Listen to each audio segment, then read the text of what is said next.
નમસ્કાર, હું છું પ્રિયા અને તમે જોઈ રહ્યા છો જનતા કી જાણકારી ન્યૂઝ। નજર કરીએ આજના સમાચાર ઉપર। જૂનાગઢ જિલ્લાના ભેંસાણ તાલુકાના રાણપુર સોરઠ ગામે ગ્રામ પંચાયતમાં થતા વિકાસના કામોમાં મોટી ગેરરીતિ થવાનો ગ્રામજનોએ કર્યો તાલુકા વિકાસ અધિકારી સામે આક્ષેપ। રાણપુર ગ્રામ પંચાયતમાં આવતી તમામ વિભાગની ગ્રાન્ટોમાં થતો ભ્રષ્ટાચારના આરોપો ગ્રામજનોએ લગાવ્યા છે, જેમાં ભૂગર્ભ ગટર તેમજ સીસી રોડ તેમજ પેવર બ્લોક તેવા અન્ય કામોમાં હલકી ગુણવત્તાવાળું મટીરીયલ્સ વાપરી અને જનતાના પૈસાનું પાણી થઈ રહ્યું છે। આ કામોમાં સરકારશ્રીને ગાઈડલાઈન મુજબ કામ થતું નથી। આ રાણપુર ગ્રામ પંચાયતમાં અંદાજિત 60 લાખ જેવી ગ્રાન્ટ સરકારશ્રીએ ફાળવેલી છે, જેમાં ગ્રામજનોનું કહેવું છે કે આ કામોમાં તાલુકા વિકાસ અધિકારી, સરપંચશ્રી અને ખાસ કરીને તાલુકા પંચાયતના એસો હાર્દિક પટેલનો ભ્રષ્ટાચારમાં મોટો હાથ હોય તેવું અમને જણાવી રહ્યું છે। તો આ કામોની તટસ્થ તપાસ કરાય તેવું અમારું વિનંતી છે।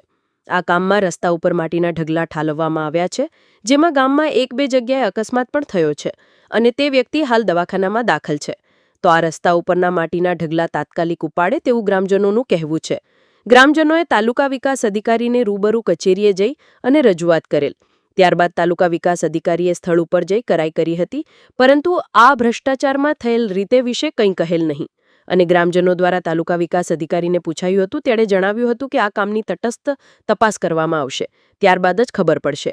આવો ગોળ ગોળ જવાબ આપ્યો હતો અને ગ્રામજનોનો આક્ષેપ છે કે તાલુકા પંચાયતના એસો અને ગ્રામ પંચાયતના સરપંચ અને પેટા કામ આપેલ કોન્ટ્રાક્ટરોની મિલીભગતથી આ કામ થઈ રહ્યું છે, માટે આ કામમાં કોઈપણ જાતનું અધિકારીઓ દ્વારા સુપરવાઇઝિંગ કે સ્થળ ઉપર કોઈપણ જાતનું નજર રાખવામાં આવતી નથી।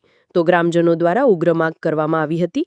આ કામ બંધ કરાવવા માટે પણ ખૂબ જ રજૂઆત કરેલ, પરંતુ કોન્ટ્રાક્ટરની દાદાગીરીને લઈ કોઈપણ જાતનું કામ બંધ કરવામાં આવેલ ન હતું।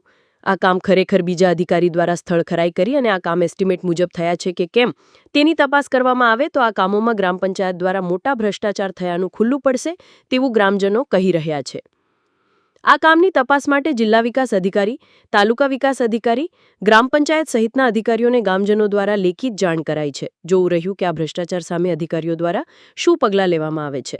સાથે સાથે રાણપુર ગામમાં જ્યાં દલિત સમાજ મોટા પ્રમાણમાં વસવાટ કરે છે, ત્યાં ઘણી વખત ગ્રામજનો દ્વારા રજૂઆત કરવામાં આવેલ કે અહીંયા વરસાદી માહોલમાં મોટા પ્રમાણમાં પાણી ભરાય છે, તો ગ્રામ પંચાયત દ્વારા જે પાણીના નિકાલની જગ્યાએ માટી નાખવામાં આવી છે તે તુરંત હટાવી લેવામાં આવે। જો નહીં હટાવવામાં આવે તો આગામી દિવસોમાં દલિત સમાજ દ્વારા ગ્રામ પંચાયતને લેખિત જાણ કરવામાં આવશે। તમારું નામ? મારું નામ સંદીપ પરસોત્તમભાઈ ઉંદાળ, ગામ રાણપુર, તાલુકો ભેંસાણ, જિલ્લો જુનાગઢ।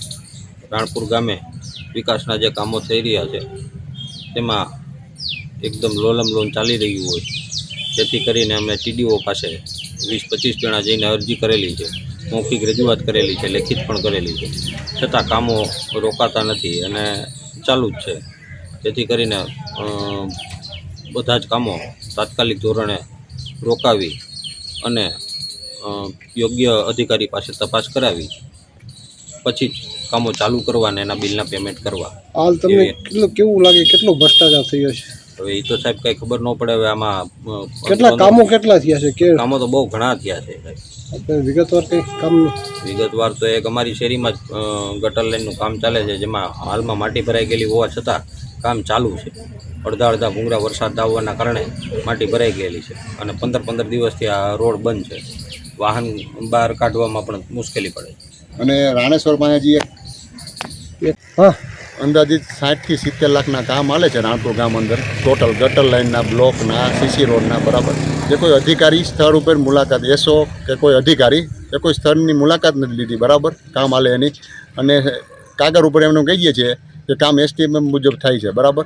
તો એસ્ટિમેટ મુજબ કામ થતા હોય તો અત્યારે ટીડીઓ સાહેબને મેં રૂબરૂમાં બતાવ્યું, મેં કીધું આ અત્યારે ગટર લાઇનનું કામ હાલે એ એસ્ટિમેટમાં છે રિંગ બારી પાઇપ રિંગ ફિટ જોઈન્ટ, તો એ ટીડીઓ સાહેબને એને દેખાયનું, બરાબર, કાંઈ રિંગ ફિટ જોઈન્ટ નથી, બરાબર। તો એસો હાર્દિક પટેલ મને એને એવું કીધું કે જે કામ છે ને એસ્ટિમેટ મુજબ થાય છે, સ્થળ ઉપર મેં મુલાકાત કરી છે, એ કોઈ અધિકારી સ્થળ ઉપર આવતા નથી અને હાર્દિક પટેલ મેન આમાં મિલીભગત છે।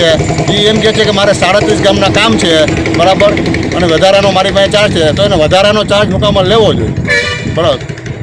એનાથી જેટલું થાય એટલું જ કરે, વધારાનો ચાર્જ સુકામાં લેવો જોઈએ। ખાસ તમારે કેવું ને એવું થાય કે અધિકારીઓ આવતા નથી સાઈડ ઉપર? હા, અધિકારીઓ આવતા નથી અને કહીએ છીએ અમે કાગળ ઉપર કે અમે સર વિઝિટ કરી, કામ એસ્ટિમેટ મુજબ